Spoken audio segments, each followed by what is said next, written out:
reading El Grande Hotel. Jane hurried through the double portals, the swish of air flapping her outer garments as the air-conditioning unit fought savagely to keep out the rival atmosphere of the planet. There was no one at the desk and no one in the lobby. It was a forlorn place, musty and damp.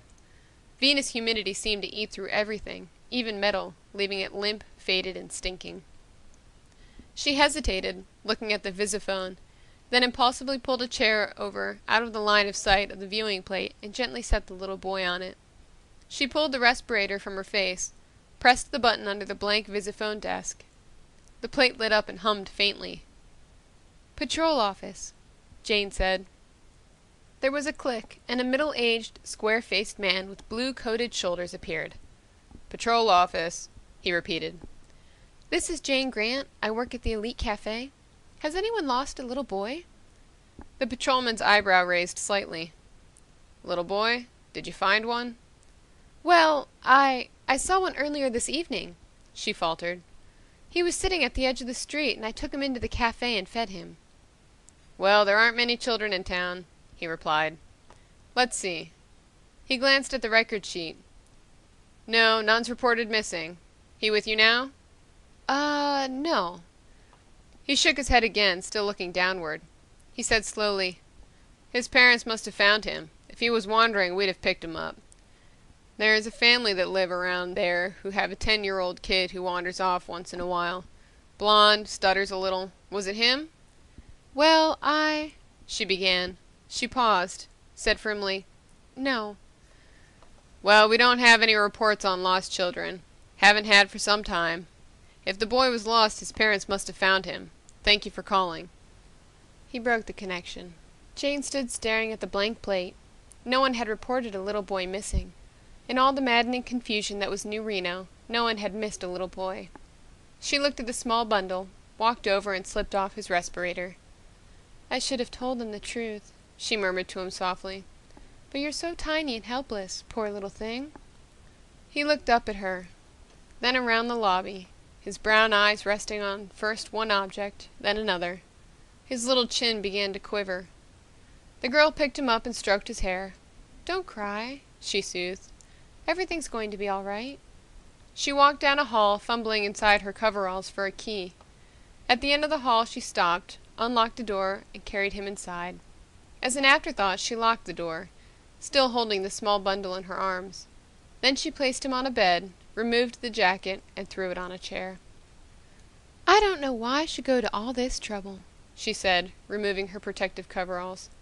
"I'll probably get picked up by the patrol, but somebody's got to look after you." She sat down beside him. "Aren't you even a bit sleepy?" He smiled a little.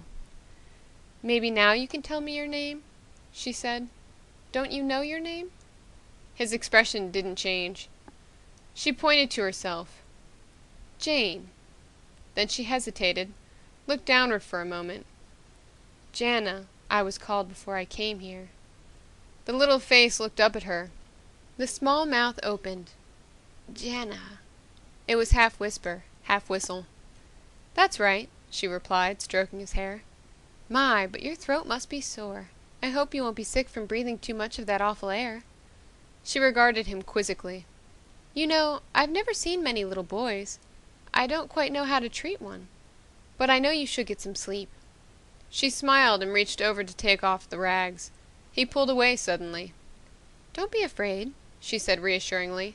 "I wouldn't hurt you." He clutched the little ragged shirt tightly.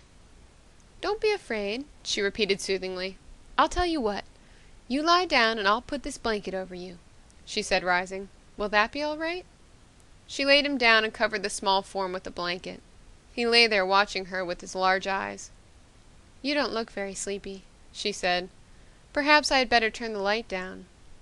She did so, slowly, so as not to alarm him, but he was silent, watchful, never taking his eyes from her. She smiled and sat down next to him. "Now I'll tell you a story, and then you must go to sleep," she said softly. He smiled, just a little smile, and she was pleased. "Fine," she cried.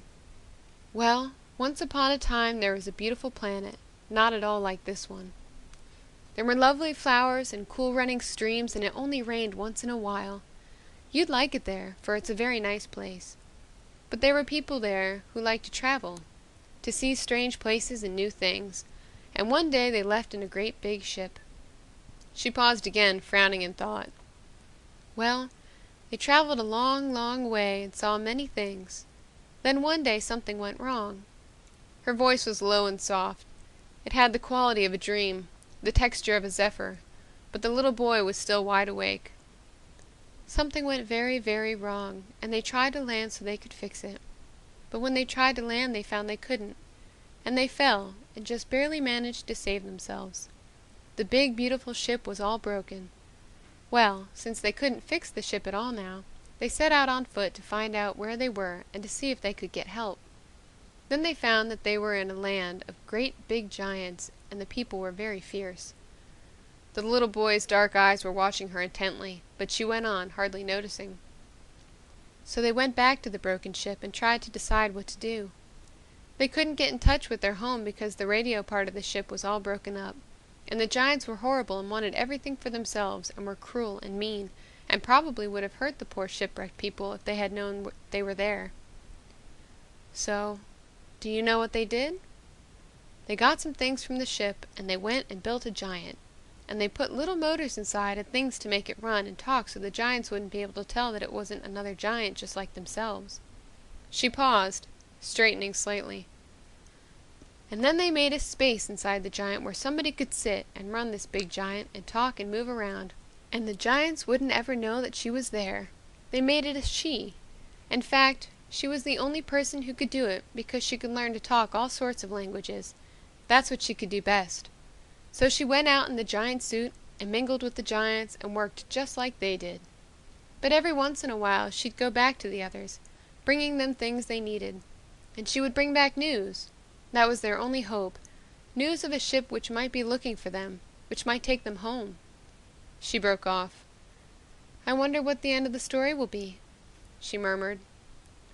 For some time she had not been using English. She had been speaking in a soft, fluid language unlike anything ever heard on Venus. But now she had stopped speaking entirely. After a slight pause, another voice spoke, in the same melodious alien tongue. It said, "I think I know the end of the story. I think someone has come for you poor people and is going to take you home." She gasped, for she realized it had not been her voice. Her artificial eyes watched, stunned, as the little boy began peeling off a skin-tight, flexible, baby-faced mask, revealing underneath the face of a little man. End of Foundling on Venus by John and Dorothy DeCourcy. Recording by Melissa Struby, Oxford, Pennsylvania, USA.